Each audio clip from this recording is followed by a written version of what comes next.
Vladimir Putin had a flawless 20-year Eurasian strategy. This strategy was extremely rational. Bind Europe to itself with energy, contain NATO to the West to avoid excessive dependence on China in Asia, establish strategic partnerships worth billions of dollars with high-tech giants like South Korea. South Korea's money and chips would flow to Russia, and the Asia-Pacific would remain neutral. However, today, this massive strategy has been shattered. Moreover, it is not because of Washington or Brussels. It is because of Vladimir Putin's own helplessness. Putin crossed the biggest red line on the table while begging North Korea for ammunition and soldiers to keep his army, which is being drained in the Ukrainian quagmire, afloat. South Korea is no longer just an Asian tiger issuing condemnations. Seoul is on the verge of a decision that will fundamentally alter the course of the Ukraine war by stepping directly into NATO's shadow. What South Korea is considering is a mechanism that is technical in nature, but far more destructive in its effects. It is called the Priority Ukraine Requirements List Program, or PURL, established by the US and NATO in July 2025. The logic behind this system is very simple, but very cruel.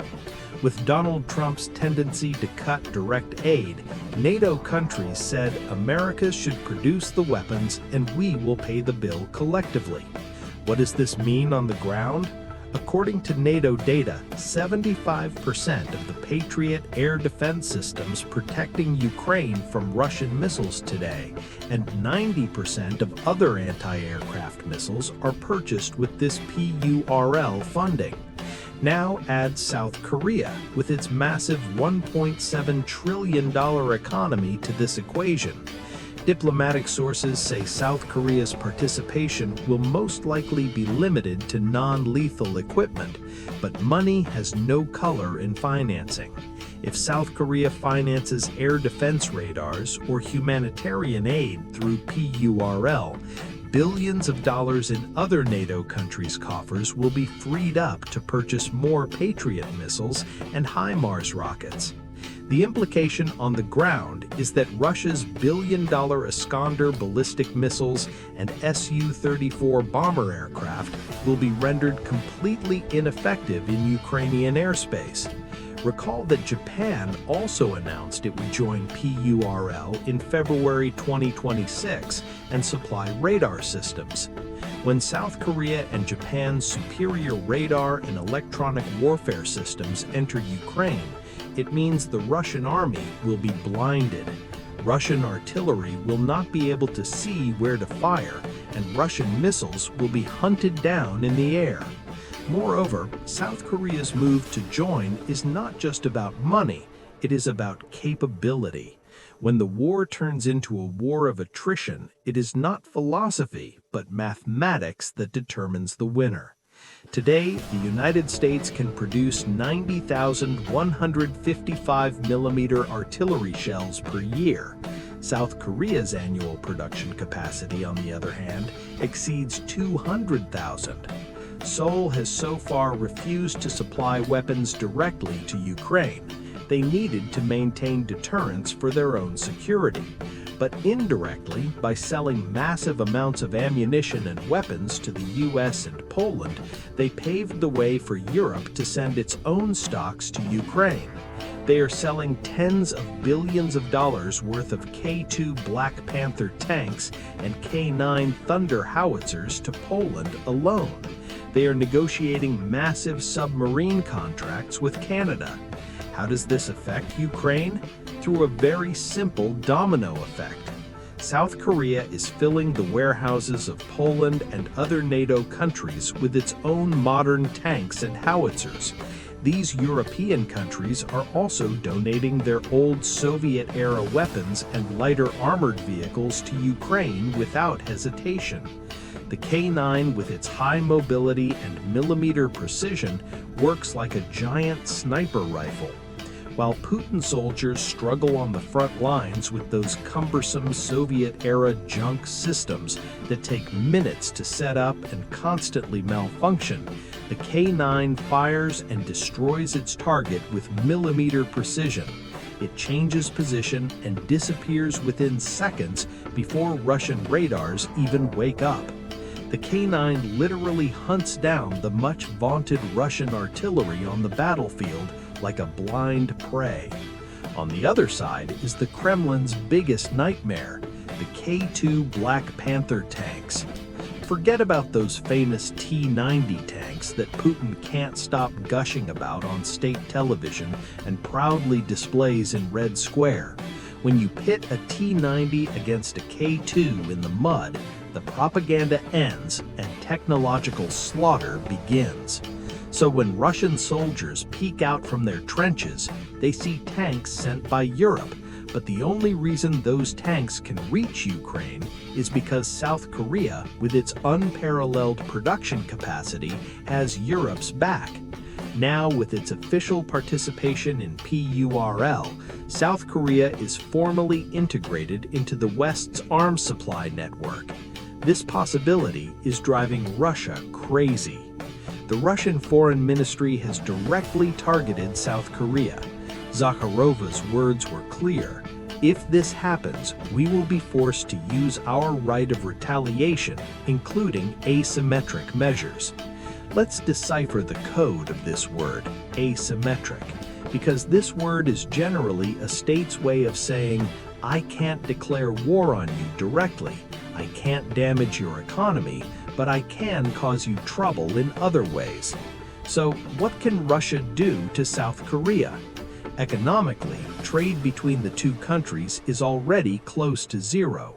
South Korea has already shifted its focus to the European arms market.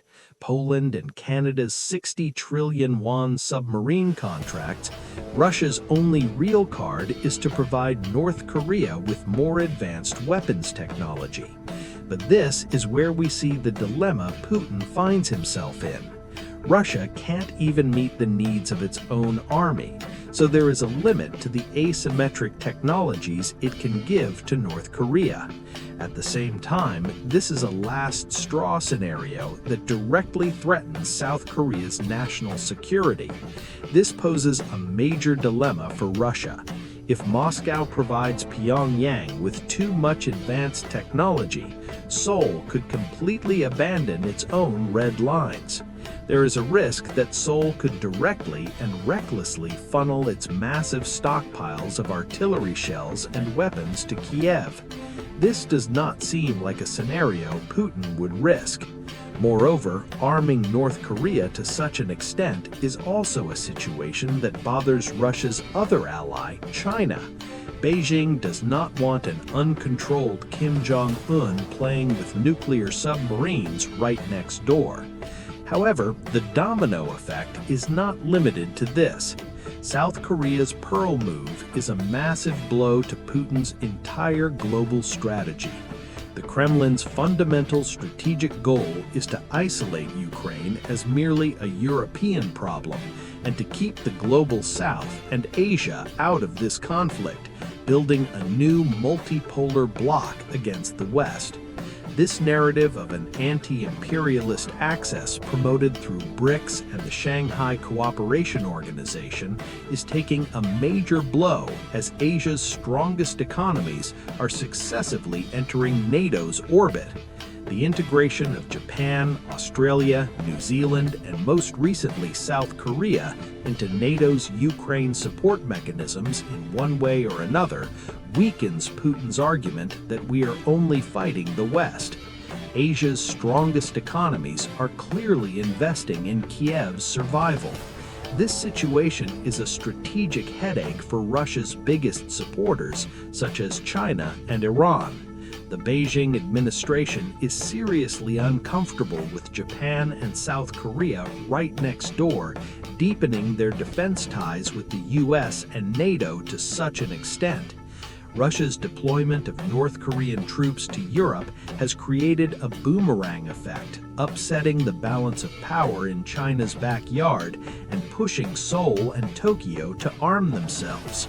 More importantly, this situation is placing an incredible burden on Russia's allies. A Ukrainian air defense system strengthened by South Korean funding will lead to Russia needing more Iranian drones and more North Korean missiles. Iran is grappling with its own regional crisis. North Korea is melting its limited resources in the Russian steppes. This raises a big question mark over how much more unlimited support the Allies can offer Moscow. Aware of these risks, Russia wanted to keep its relations with South Korea warm, because South Korea was not only a diplomatic balancing factor, but also a huge opportunity for the Russian civil economy that was suffocating under the grip of sanctions. In 2021, South Korea's exports to Russia were around $10 billion. For Russia, South Korea was a source of high technology and automobiles from Asia. However, following the invasion of Ukraine and the sanctions imposed, the Seoul administration imposed an export ban on 842 strategic products, including semiconductors and machine parts. As of 2024/25 data, South Korea's exports to Russia have plummeted by 60% to $4.5 billion. The giant Hyundai factory in St. Petersburg shut its doors.